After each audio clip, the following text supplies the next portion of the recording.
Sadhu, sadhu, sadhu.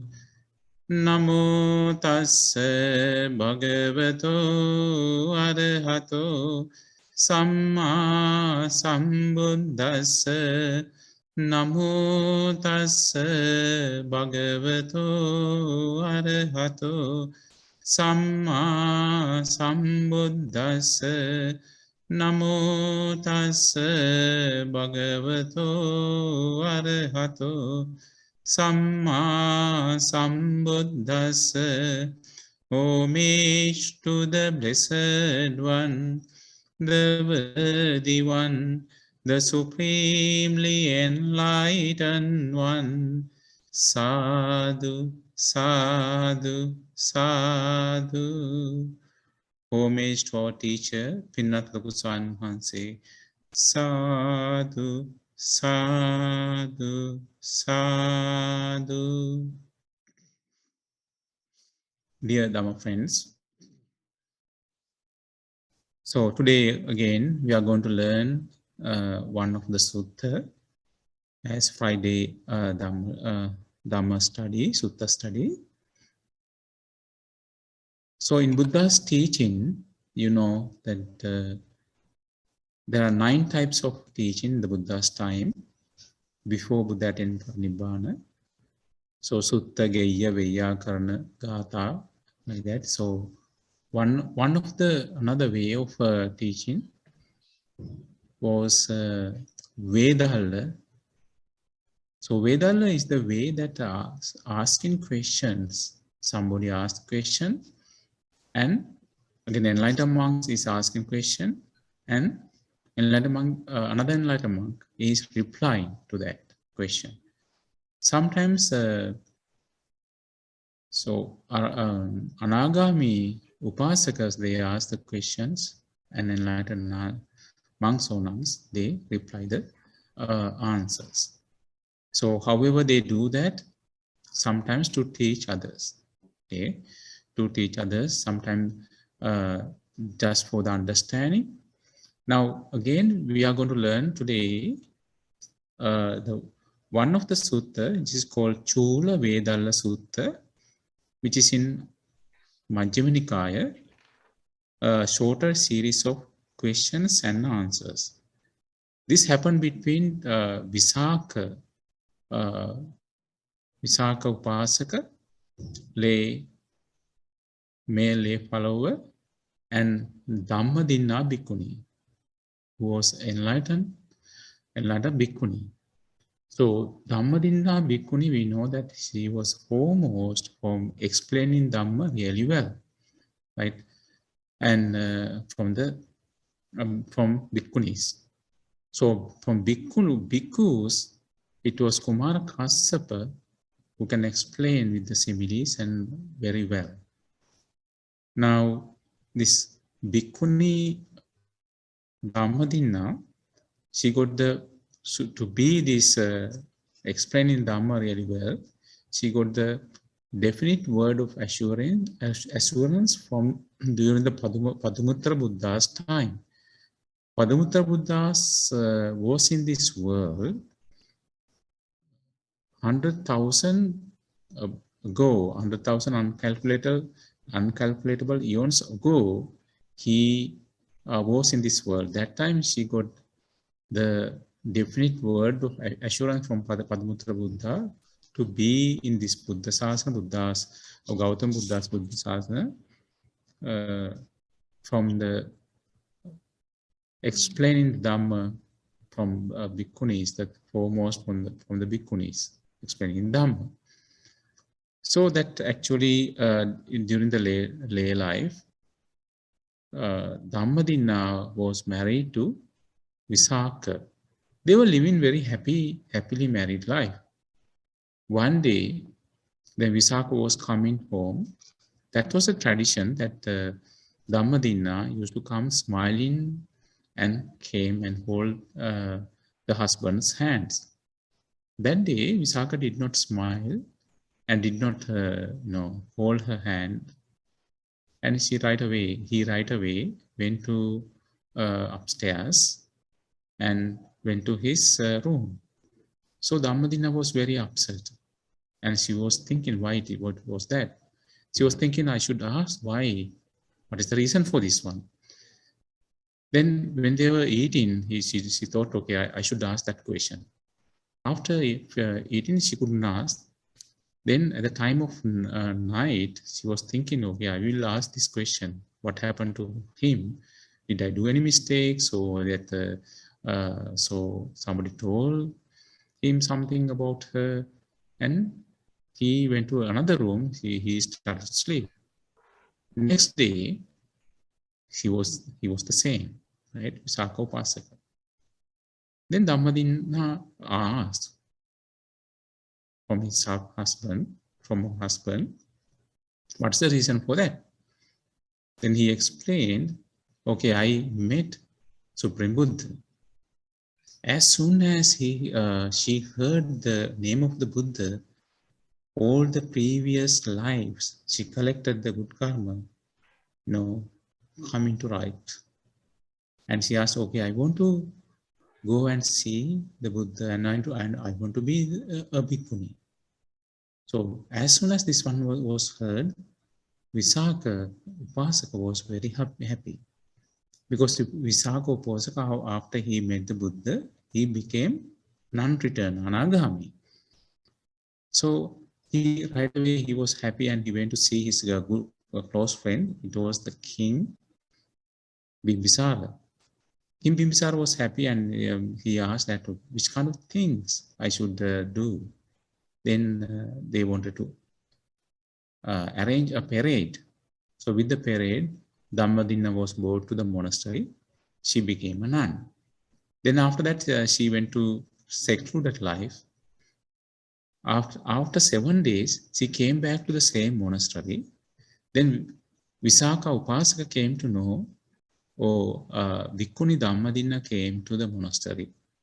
And he wanted to know that because why she came after 7 days, whether she had no idea to stay as a nun, as a bhikkhuni, or her mind is not with the ordination. So he wanted to know about that. Then he went to meet bhikkhuni Dhammadinna, and without asking straight away, this Visakha Upasaka start to ask the questions. So this sutta was those questions he asked from Bhikkhuni Dhammadinna.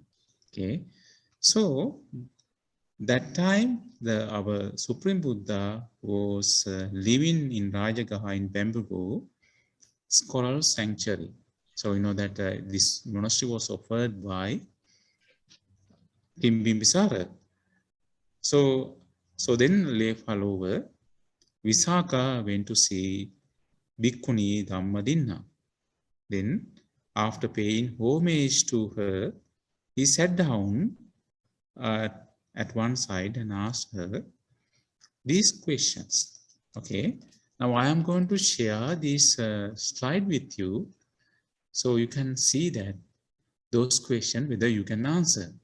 Okay, and we can discuss. Okay, now this sutta is Majjhima Nikaya 44, Cūḻavedallasutta, the shorter series of questions and answers. Okay. Now, this is the first question. Visakha Upasaka, who became, after met the Supreme Buddha, he became non-return anagami. He asked the question from Dhammadinna, what is called identity by the Blessed One? Okay, so in this one, asked that identity is said, what is called identity by the Blessed One? Any answer you can give? What is called identity? Anyone can say to me?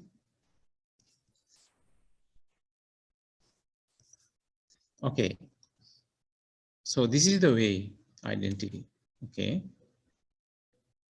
Then Bhikkhuni Dhammadinna answered, the 5 aggregates affected by clean are called identity by the Blessed One.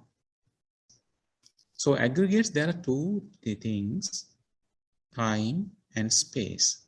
Always time is past, present, and future. And space is myself and outside of myself. And one is gross, subtle, and in Pali is called hina and pranita, and far away and close. All these things which is called five aggregates, aggregate, right? So five aggregates affected by clinging are called the identity by the Blessed One. This is five. What are the five things? Form aggregates of aggregate affected by clinging, feeling aggregate affected by clinging, perception aggregate affected by clinging, formation aggregate affected by clinging, consciousness aggregate affected by clinging. All these five things is called identity by the Blessed One. So then what happened? Visakha Upasaka delighted and rejoiced in the Bhikkhuni Dhammadinna's word. Then he asked her further questions. Okay, this is the question he asked. What is called the origin of identity by the Blessed One? Okay, what is called the origin of identity by the Blessed One? Any answer? Anyone can explain? What is called the identity of the Blessed One? Okay, what is called the origin of identity by the Blessed One? You know, then after that, Bhikkhuni Dhammadinna answered, okay, this is the answer. It is craving which brings renewal of being, accompanied by delight and lust. Delights in this and that. Okay, what is called the origin of identity by the Blessed One? Origin. Craving is the one. Craving for sensual pleasures, craving for being, craving for non-being. Okay. Kama tanha, bhava tanha, and vibhava tanha. This is a second noble truth. Then after that, Visakha was very happy. Now Visakha was asking this question. He wanted to know that why the Bhikkhuni Dhammadinna came and she did not have any idea to stay as a Bhikkhuni. Okay, he was very happy, and he asked another question. Okay, next question he asked, what is called the cessation of identity by the Blessed One? Cessation of identity by the Blessed One. So that time, then Bhikkhuni Dhammadinna answered for this question. This is the answer. It is the remainderless fading away, ceasing, giving up, relinquishing, letting go, rejecting of that the same craving. That one, how it is cease, because, and removing, rejecting of this craving. What is called the cessation of identity by the Blessed One? So this is the removing or rejecting of this craving. That's the cessation of identity. Okay. What is called identity? Again, five aggregates of clinging. Okay. Okay. Now, what happened? Visakha was very happy. Dhammadinna's word, and he asked further questions. Okay. And he asked this question: what is called the way leading to the cessation of identity by the Blessed One? What is called the way leading to the cessation of identity by the Blessed One? Okay, then after that, Bhikkhuni Dhammadinna, now she became enlightened at that time. Now, however, Visakha didn't know about that. And she answered this way. It is what is called the way leading to the cessation of identity by the Blessed One. It is noble eightfold path. That is, you know already, right view, right intention, right speech, right action, right livelihood, right effort, right mindfulness, right concentration. That is the core, that is the way leading to the cessation of identity. Then after that, Visakha Upasaka, he was happy about Bhikkhuni Dhammadinna's reply. And he asked further question. Okay, he asked this one. Is that clinging the same as these 5 aggregates of clinging? Or is that clinging something apart from that 5 aggregates of clinging? What do you think? Is that clinging the same as 5 aggregates of clinging, or is that a clinging something apart, something uh, uh, outside from the 5 aggregates of clinging? Now, Bhikkhuni Dhammadinna answered this way. Okay, she answered, okay, that clinging is neither the same nor apart from those 5 aggregates affected by clinging. It is desire and lust in regard to those 5 aggregates affected by clinging. So it is the, what is that? It's the desire, right? So it is desire is clinging. Its desire is there. Now after that,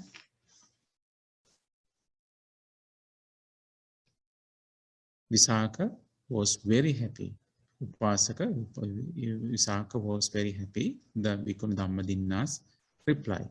And he, after he was very happy, he asked another question. Okay, now he asked, how does identity view come to be? How does identity view come to be? Any answer? Can you think of anything? Okay, so this is the way. Now, Bhikkhuni Dhammadinna answered this way. Okay, unskilled person who does not know the Dhamma identifies, that he has the somebody who does not know the monks and also Supreme Buddha, and he does not know, he is the unskilled of Supreme Dhamma. He does not know anyone. So you know that sometimes we go to some older homes to do the meditation. Sometimes when we told them about Buddha, they don't know about Buddha. They never heard of that. But they heard of India. They never heard of Buddha. So therefore so those kind of people in this world, they are unskilled, right, about this true Dhamma of Buddhas. They identifies form as self, self as occupied of form, form as in self, and self as in form. This is called identity view, right? So this is the way that people think.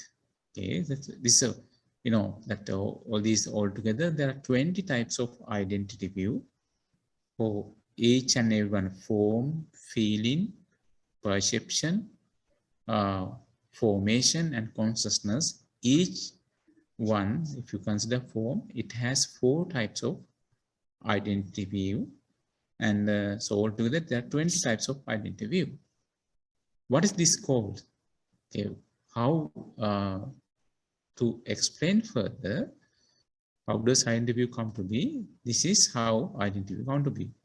Okay, now if we explain further, and this unskilled person who doesn't know Dhamma, they identify form as self, right? This form is there, right? But the self is there. So self means I am mind, myself, we. Okay? The form is there. Identify form as self. Okay? Or sometimes he does not have in the form in this kind of view. Sometimes he has this kind of view, which comes self-occupied of form. The self is there, the self is occupied of form. Okay. And sometimes he does not have this view, this two view. Maybe he has or she has this kind of view, form as in self. Right? Self is there and form is within that self. Sometimes he does not have this three kind of view, but he may have this kind of view, self as in form. Okay, the form is there, however, self is inside, in form. This kind of four types of view, if you consider form. That is not only the, identity views we have, that there are other ones, right? What are those things? We go that way. If you go to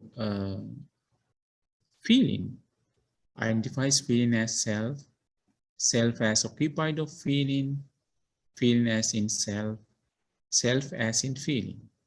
Okay, if you consider in this way, and this is the another, if you consider feeling, these four types of identity view. Let's see that in detail, this one. Okay, now if we consider feeling, the first view people have, those who does not know, those who do not know about that Buddha's teaching, identify feeling as self, right? The self is there. So I'm feeling as self. So feeling is there. Oh, and this feeling I am mind, myself, self-centered view. Or else he does not have this kind of view, and he has the view self-occupied of feeling. So he has self, so, and self-occupied of this feeling. Or else he does not have these two types of view. Maybe he has this kind of view. Self as in, feeling as in self. The feeling is there. Self is there. Feeling is inside the self. Or else he has the view, self as in feeling. The feeling is there. The self is within the feeling. Okay. So this kind of four types of identity view, one or the other, unknown, unskilled people, they have this kind of identity view. This is feeling. Not only that, if you consider further, there's another one. What is that? Perception, right? Identifies perception as self, self as occupied of perception, perception as in self, self as in perception. Okay, let's try to understand this one further. This is the way. Identify perception as self. So perception is there, and so this is as I am mind myself. Okay. Or else he understands, or he has the view, the self is there, and is self-occupied of perception. He does not have, if he does not have these two views, he may have this kind of view, perception as in self. Because I am mind, myself is there. Perception in within I am mind, myself. Or else self as in perception. Somebody has perception, but that perception is I am mind, myself. That is the self-centered view. Okay. Oh, that not only perception. So sometimes they may not have this kind of four types of identity view in their way, but somehow they have that another type of identity view. That is called identifies formation as self. or self as occupied of formation, formation as in self, and self as in formations. Okay, are those things. So there's a formation. This formation is I am mind myself. So formation as self means that he consider formations. Sometimes it's called as for volitional formations as well, and chetana. Okay, so his formation is within self. So formation is I mind myself. So sometimes they don't consider that way, but there's another view, self-occupied of formation. The self is there, but it is, occupied of formations. The I am mind myself is there, but this I am mind myself is formation. Sometimes they can have the view, formation as in self. So I am mind myself is there, but the formation inside I am mind myself. And self as in formation, another view. So formation is there, I am mind myself inside the formation. Okay, that is formation. Sometimes people don't have this kind of view for the formation. They may have this kind of view. What is those things? Identifies consciousness as self, or self as occupied of consciousness, then consciousness as in self, self as in consciousness. Okay. And who is answering these questions? And Dhammadinna Bhikkhuni is answering that, the Visakha's questions. Visakha Upasaka. Okay, now if we explain this one further, so there's consciousness is there, and people have that view, but unskilled people, this consciousness is I am mind myself, and defines consciousness as self. Okay. So self-occupied of consciousness, or I am mind myself is there, it is occupied by consciousness. Or else they have consciousness as in self. This I am mind myself is there, right? This I am mind myself, but consciousness within I am mind myself. Or else, so they consider self as in consciousness. So consciousness is there. In that consciousness, I am mind myself, self is there. This kind of 20 types of wrong understanding or identity view, people who are unskilled, the true Dhamma, they have this kind of 20 types of identity view. Okay, so, and then after that, after she explained all those things, Visakha Upasaka was very happy, and after that, he asked further questions from Bhikkhuni Dhammadinna. How does identity view not come to be? All these identity view, how come they are not come to be? What happened? So skilled person, skilled upasakas, they know the Dhamma, and so they know the Dhamma. They do not identify that all these 4 types of, if we consider form, and they don't consider these 4 types of way that identity view. But they know the form, material form is based on condition by 4 great elements: earth element, heat element, water element, and air element. This is that if something's condition, the condition change, the result change. Therefore, this material form is impermanent, right? We cannot consider I am mind myself. We cannot keep in our control.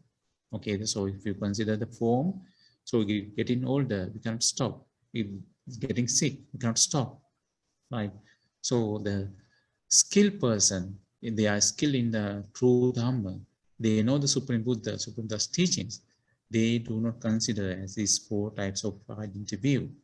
They don't have this kind of identity because they know form is conditioned by earth element, water element, heat element, and air element. Okay, now further, and this Bhikkhuni Dhammadinna is explaining that, and they do not consider a feeling as self, right? And they don't have I am mind myself view the feelings. So they that feeling is how it comes. Right? If you consider that 6 faculties, if you consider eye faculty, eye is there, form is coming in front of our eye, and with our attention it will generate the consciousness of our eye. The unification of these 3, eye, form, and consciousness of eye, which is called contact of eye. From this contact we get the feeling for forms, right? Then same like feeling for, because of the contact, we get the feeling for sounds, feeling for smells, feeling for taste, feeling for tangibles, feelings for thoughts, right? So that's why they identify how this feeling is coming. They don't have identity view. They don't consider I am mind myself view, because they know that feeling is conditioned by contact. What is it? Contact means unification of 3 things, either eye, forms and eye consciousness, or ear, sounds and ear consciousness, or sound and nose, smell and nose consciousness, tongue, taste and tongue consciousness, body and tangibles and body consciousness, and mind, thoughts and mind consciousness. The unification of all these 3 things is called contact. So according to that faculties, we get the feelings. Okay. Now, further, and they do not consider perception. If you consider perception, all these 4 types of identity view, I am, mind, myself. So how is perception is happening? Because of the unification of 3 things. That's how perception is happening. That when you see the form, so you see the form, and this will identify the form, right? That unification of 3 things, perception of form. Okay, this is the way. Okay, now going further, and so if you consider formation also, that those who know the Dhamma, they know this is because of the contact. Contact is the formation. The condition is contact is the formation. It is not I am mind myself. It is because of the condition of contact. The contact change, the formation change. Okay, formation changes. Now, further that consciousness, right? So consciousness, eye consciousness, ear consciousness, nose consciousness, tongue consciousness, body consciousness, mind consciousness.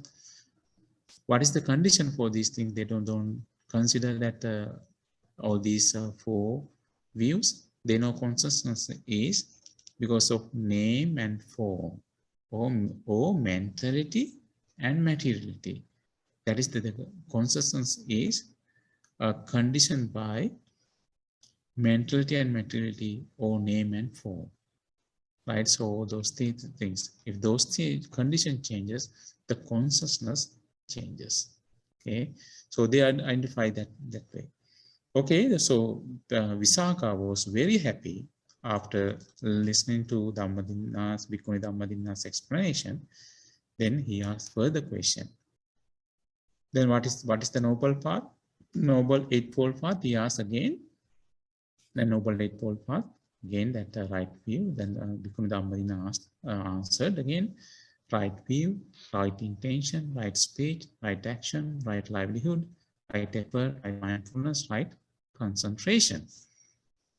So then Bhikkhuni that Visakha Upasaka asked, further questions, right? Okay. Is the Noble Eightfold Path conditioned or unconditioned? Can somebody answer me? Can somebody answer me? Is conditioned or unconditioned? Noble Eightfold Path.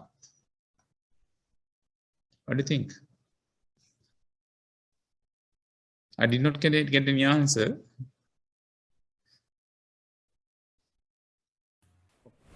Condition. Okay, Noble Eightfold Path is condition.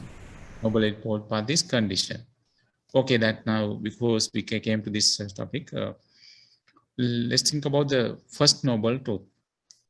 Noble truth of suffering. Is that condition or unconditioned?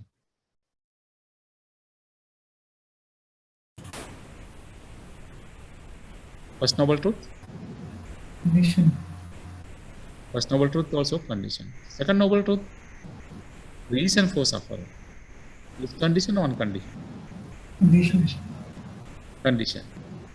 And cessation of suffering. Condition or unconditioned? Condition.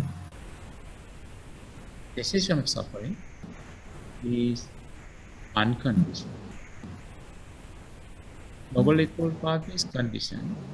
But cessation, actually Nibbana is unconditioned. Because it doesn't change when somebody attains Nibbana. When somebody sees that reason, it doesn't change. He attain enlightenment. It doesn't change. Therefore, it is unconditioned. Okay. All right. Let's go further. And so then Visakha asked this. Visakha Upasaka asked the same question again. The different question again regarding to that Eight Noble Path. Are the three aggregates included by the Noble Eightfold Path, or is the Noble Eightfold Path included by three aggregates? What are these three aggregates? Sila, Samadhi, Prajna. Sila is virtue. Samadhi is concentration. Prajna is wisdom. Are the three aggregates, Sila, Samadhi, Prajna, included by Noble Eightfold Path, or is the Noble Eightfold Path included by three aggregates? By the three aggregates. What do you think?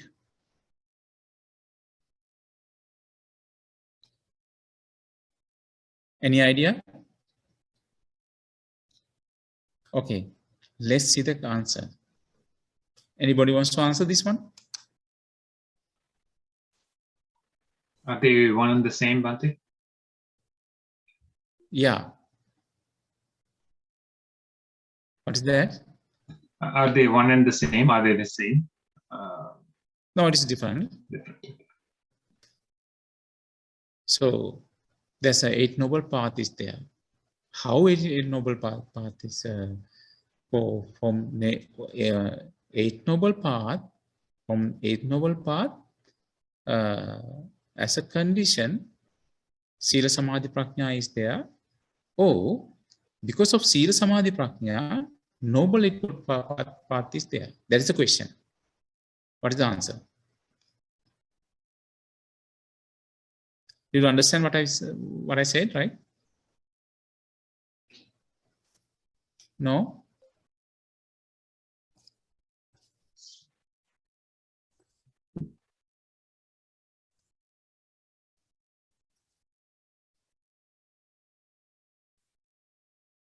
Basically, it is asking that, Sila, Samadhi, Prajna is there. So, from Sila, Samadhi, Prajna is the three aggregates. From three aggregates, that because of Eight Noble Path, all three aggregates are there.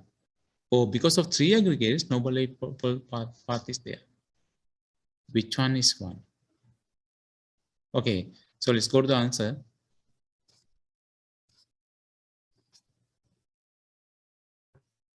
This is the answer. The three aggregates are not included by the Noble Eightfold Path, but Noble Eightfold Path is included by three aggregates. So because of three aggregates, Noble Eightfold Path is there. Sila, virtue, right speech, right action, right livelihood, right Sila. Right speech is the 4 types of speech, right? Not line, not divisive speech, then harsh speech and idle chattering, right action, right? So, and right livelihood, right action, not killing, stealing, and engaging sexual misconduct. And right livelihood, not selling weapons, not selling drugs, and not cheating people and making money, right? So those are the sila. Samadhi, concentration, right effort. You have effort to remove unwholesome things and develop wholesome things. And right mindfulness, 4 foundation of mindfulness, right concentration. First jhana, second jhana, third jhana, and fourth jhana. Panya, wisdom, right view and right intention. Right view is understanding Four Noble Truths. Right intention is thought of renunciation, giving up all the sensual desire, thought of loving kindness, thought of non-cruelty. That's right intention.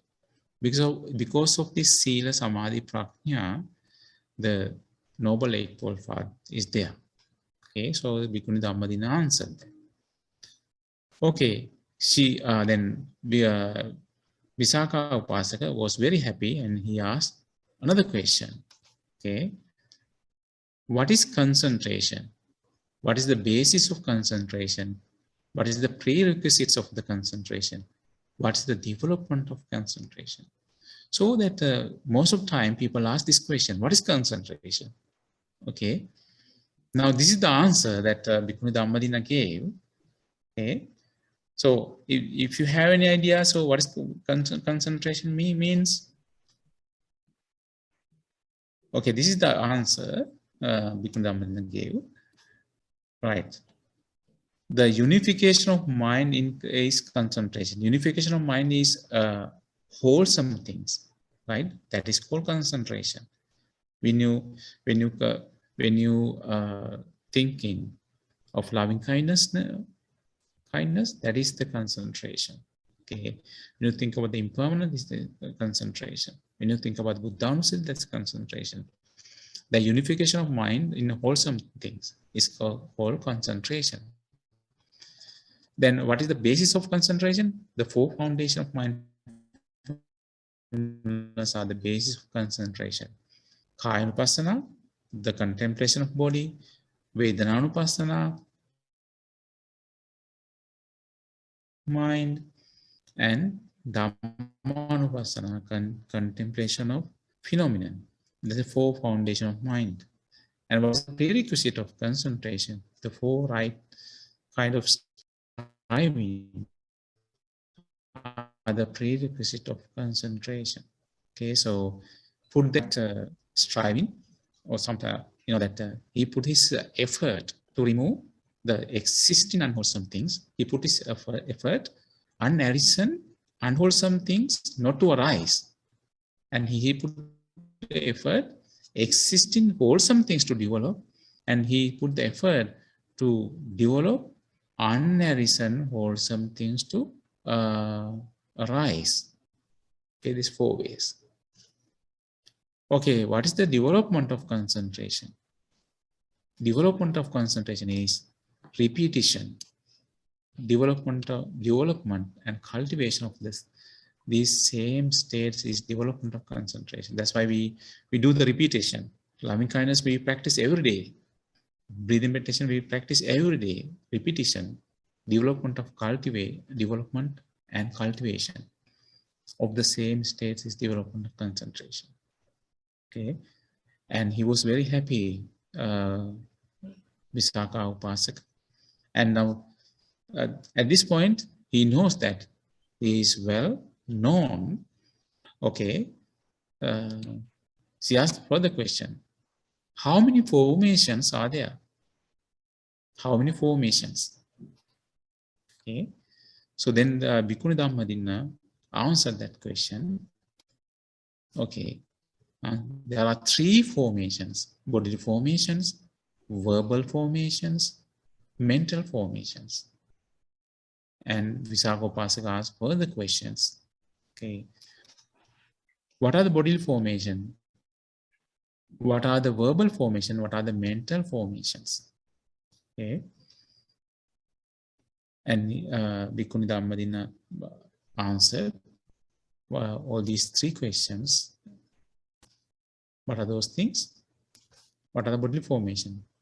So in-breath and out-breath are the bodily formations. So we breathe in and breathe out. Applied thought and sustained thought are verbal formations. And perception and feeling are the mental formations. These are the three formations: bodily formations, verbal formation, and mental formations. Right? So, and in breath and out breath is bodily formation, and applied thought and sustained thought are verbal formation, perception and feeling are mental formations. And Visakha was very happy and asked further questions. Okay, this is the question that he asked. Okay, why in breathing and out breathing the bodily formations?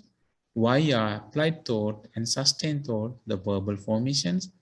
Why are the perception and feeling the mental formations? Bhikkhuni Dhammadina didn't answer this question. Okay, in breathing and out breathing are bodily. These are the states bound up with the body. So even though it's breathing in and out, it is bound to our body. So because of the lungs movement, we are having that breathing in and out, right? It is attached to body. That's why it is bodily formation.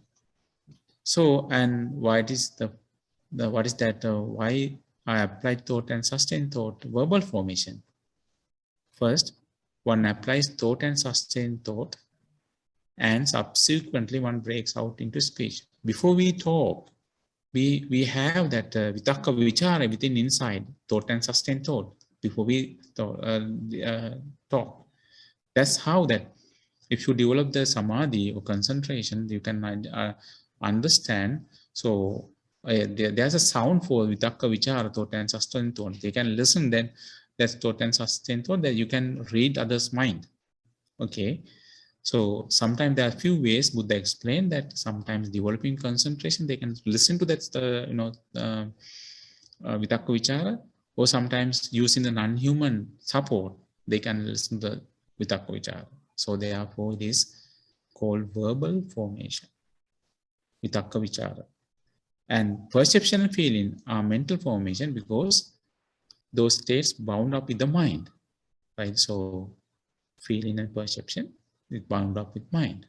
That's why it is called mental formations. Okay, Visakha was very happy, and then he asked further questions, right? So, and how does the attainment of the cessation of perception and feeling come to be? There he's asking about Nirodha Samapatti. Now, because he became Anagami, we know that Anagami, non-returner, and enlightened monks, the only one who can achieve this level, Nirodha Samapatti, cessation of perception and feeling. When somebody attains that level, he does not breathe, and he does not, his heart is not working, bodily circulation is, bodily blood circulation is not there, but their body heat is there, right? So, and also oxygen percentage is same like normal person, and their faculties are not broken. It's like a dead body, but the comparison between dead body and some disciple who attain that cessation of perception and feeling, their faculties are not broken, the body heat is there. Even that world disaster comes, it doesn't happen. It will stay in that state. So until he wakes up, all these disasters are not happening. Okay, this kind of powerful state. Always Mahakashyap Bhante attaining this cessation of perception and feeling, which is called Nirodha Samapatti. Okay. So how does the attainment of cessation of perception and feeling come to be? And Bhikkhuni Dhammadina is explaining. Now, at this point, he knows, Visakha Upasaka knows that Okay, now, so this is the way when Bhikkhu is attaining the cessation of perception, Nirodha Samapatti, it does not occur to him, I shall attain the cessation of perception and feeling. So I should attain to Nirodha Samapatti, or I am attaining the Nirodha Samapatti, or I have attained the Nirodha Samapatti. But rather his mind has previously been developed in such a way that it leads him to that state. Okay, so in the previously developed. Now, he was very happy, Visakha, Upasaka, and he asked further question from Bhikkhuni Dhammadinna.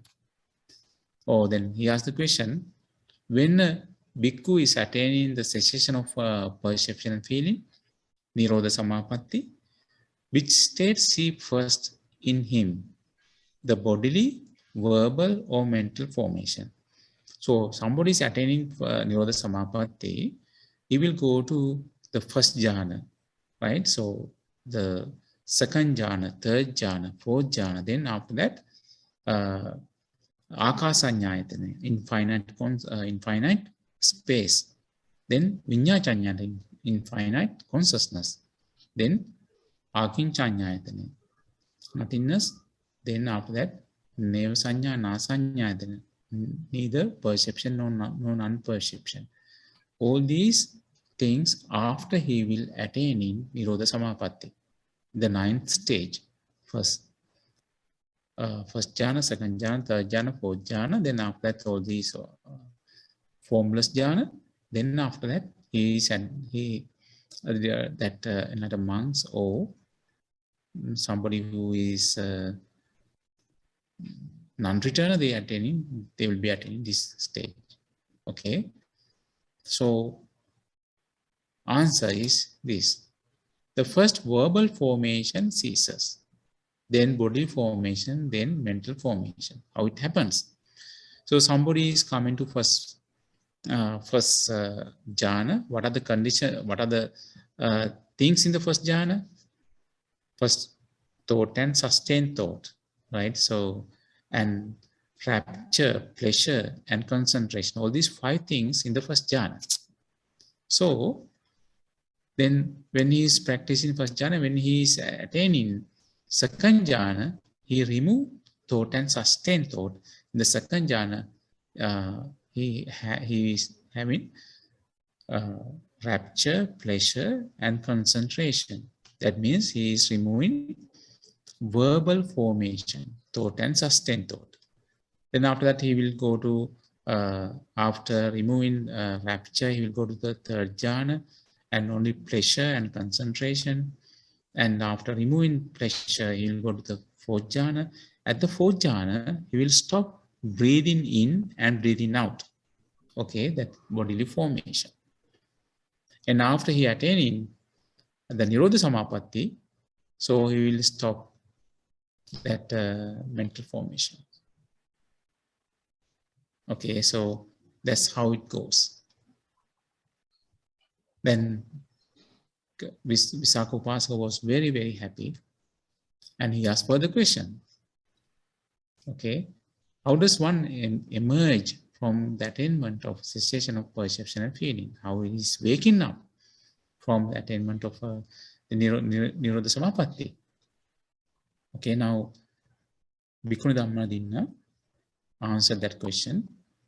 Okay, so this is the answer he gave. When a bhikkhu is emerging or waking up from the attainment of the cessation of perception in Samapatti, it does not occur to him, I shall emerge from the attainment of cessation of perception and feeling, or Nirodha Samapatti.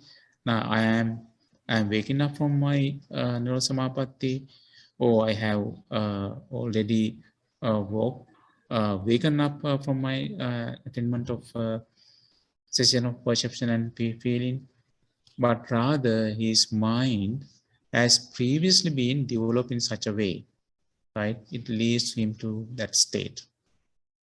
Okay, so that's how it happens. Now, Visakha was very happy. He asked that for further questions.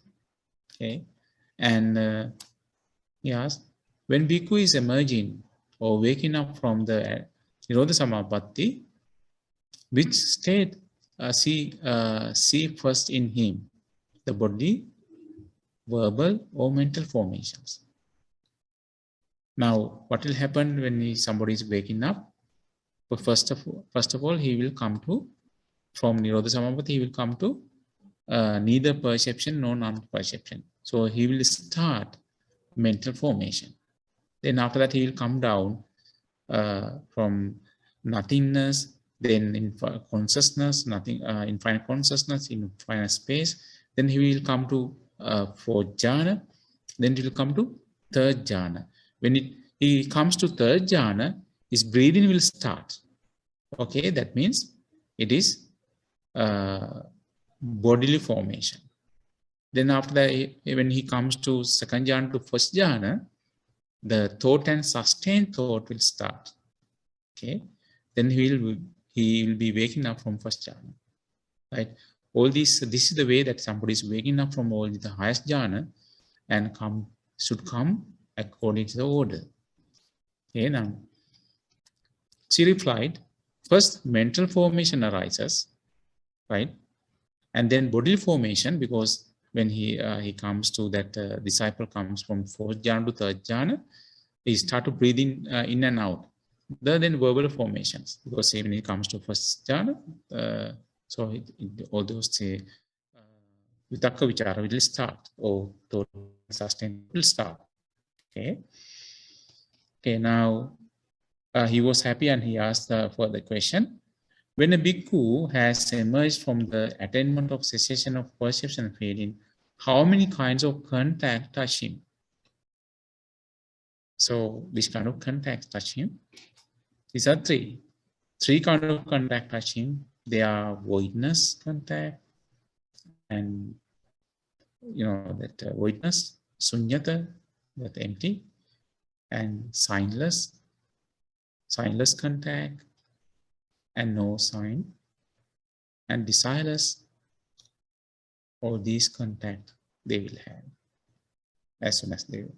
Usually then somebody some disciple attain Nirodha Samapatti, they will stay 7 days. But sometimes the Sutta Sariputta Bhante attained within 1 day. So attainment for Nirodha Samapatti. Okay. So he asked for the question. When Bhikkhu has emerged from the attainment of cessation of perception and feeling, to what does his mind incline? To what does it lean? To what does it tend? What happened? So his mind inclines to seclusion, leans to seclusion, tends to seclusion. Right? So his mind is going to seclusion. Okay. He asked further question, how many kinds of feeling are there? What do you think? How many kinds of feeling? What do you think? Pleasant, unpleasant, and neutral, Bhante. Yes, that's good. Okay. There are 3 kinds of feeling: pleasant feeling, painful feeling, neither painful nor pleasant feeling. Okay. And what is pleasant feeling? What is painful feeling? What is neither painful nor pleasant feeling? Visakha Upasaka is asking. Okay, nice discussion, this one, question and answers, right? So Bhikkhu Dhammadinna is explaining, whatever is felt bodily or mentally as pleasant or soothing is pleasant feeling. Whatever is felt bodily or mental as painful and hurting is painful feeling. Whatever is felt bodily or mentally as neither soothing or hurting is neither painful or pleasant feeling. Right? Those are the feelings. Okay, he asked for the question, next question. What is the pleasant and what is the painful in regards to pleasant feeling? What is the pleasant and what is painful in regards to painful feeling? What is pleasant And what is painful in regards to neither painful nor pleasant feeling? What do you think about that? What is pleasant and what is painful in regards to pleasant feeling? Bhikkhuni Dhammadinna replied, the pleasant feeling is pleasant when it persists, when it exists, right? So we have a pleasant feeling. We are happy about that it is happening, and painful when it changes. Those, pleasant feeling also impermanent. It will change. That's a painful changing, and the painful feeling is painful when it exists, and pleasant when it is when it changes, right? Because we have painful feeling and bodily or mentally, so it changes. That's why we are happy, right? Neither painful nor pleasant feeling is pleasant when there is knowledge of it, and painful when there is no knowledge of it. You know that, otherwise you are in a delusion. If you are in a delusion that it is painful, right? So but then there's knowledge. It's a pleasant to understand. Okay. What underlying tendencies underlies pleasant feeling, and what underlying tendencies underlies painful feeling? What underlying tendencies underlies neither pleasant nor painful feeling? This Visakha asked. Now, at this stage, actually, Visakha Upasaka knows that Bhikkhuni Dhammadinna has attained the highest level, right? So, because he's asking very highest level questions. Now, answer, the underlying tendencies to lust underlies pleasant feeling. So, lust is, when we are having pleasant feeling, the underlying tendency is lust, right? Pleasant feeling. And what will happen that we have painful feeling, we have sorrow and painful.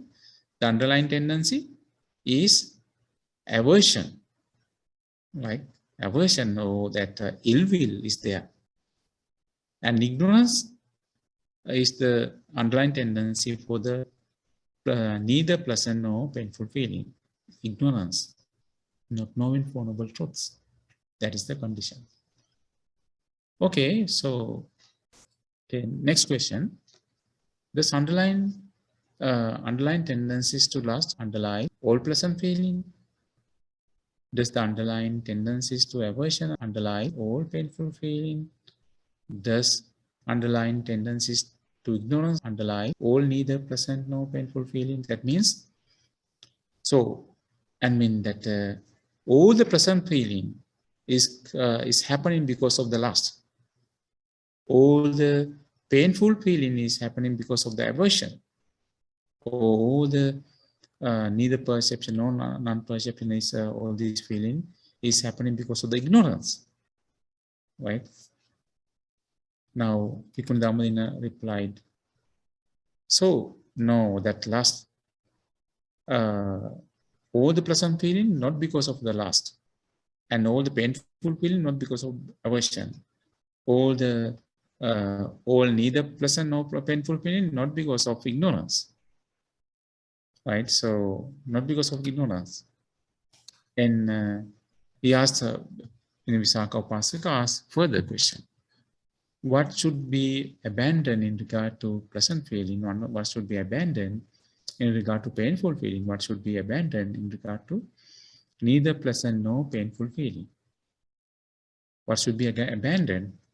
Pleasant feeling. Bhikkhuni Dhammadinna replied, okay. So in the pleasant feeling, lust should be abandoned. So underlying condition that lust should be abandoned in the pleasant feeling. And painful feeling, aversion should be abandoned. And neither pleasant nor painful feeling, this ignorance should be abandoned. Okay. So he asked that in this all the pleasant feeling should be lust have to be abandoned, or does the that aversion has to be abandoned for the for painful feeling, all these neither pleasant nor painful feeling, all these ignorance should be abandoned, right? She answered, Bhikkhuni Dhammadinna. So all pleasant feeling, it should not abandon last. All the painful feeling, we should not abandon aversion, right? Does not have last.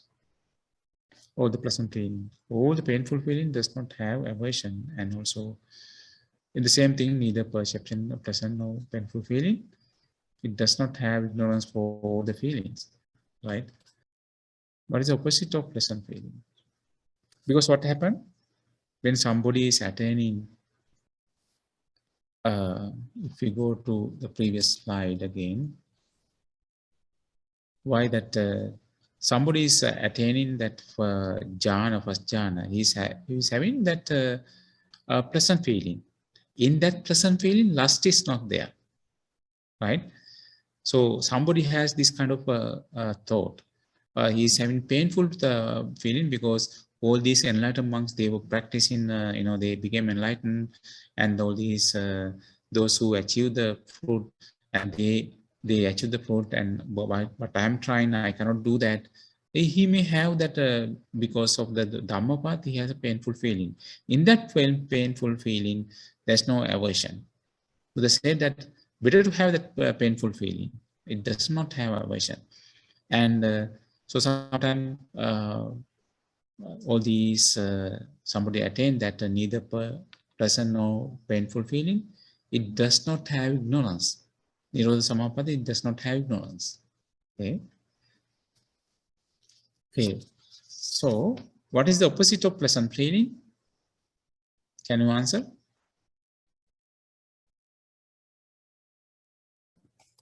Okay. Painful feeling is opposite of pleasant feeling. And what is the opposite of painful feeling? Pleasant feeling is opposite of painful feeling. What is the similarity of neither pleasant nor painful feeling? What is the similarity for this one?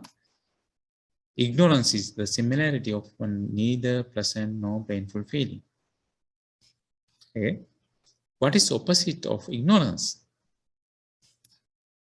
The true knowledge is the opposite of ignorance. True knowledge, understanding Four Noble Truths. Okay. And what is the similarity of true knowledge? The similarity, liberation is the similarity of true knowledge. That liberation from all this suffering. What is the similarity of liberation? At time, Nibbana is similarity of liberation. Nibbana. And what is the similarity of Nibbana? Then after that, Dhammadinna Bhikkhuni told him, you have exceeded the limit of questions too far, because all this Dhamma path is for Nibbana, not any similar, anything like that, right? So, and then after listening to all these Dhamma talk, all these questions and answers, Visakha Upasaka was very happy. He went to, then after that Dhammadinna, Bhikkhuni Dhammadinna said, so if go and meet Supreme Buddha, if Supreme Buddha explained that such a way, then remember that way. That's the disciple, right? So she did not say, tell, okay, though, so this is the way you have to remember. So go and meet and ask the Supreme the same question. If Supreme Buddha is explaining such a way, remember that way. Then that Visakha Upasaka was very happy. He went to see the Buddha and he explained, and Supreme said that remember the answer the same way, because Bhikkhu Dhammadinna are very knowledgeable, very wise. So if I would answer all these questions, I would answer the same way. So that way, the Visakha was very happy about this. The Bhikkhu Dhammadinna's explanation, right? So, and by understanding all these things, may all of us be fortunate to understand Four Noble Truths in this Gautama Buddha's dispensation. Sadhu, sadhu. So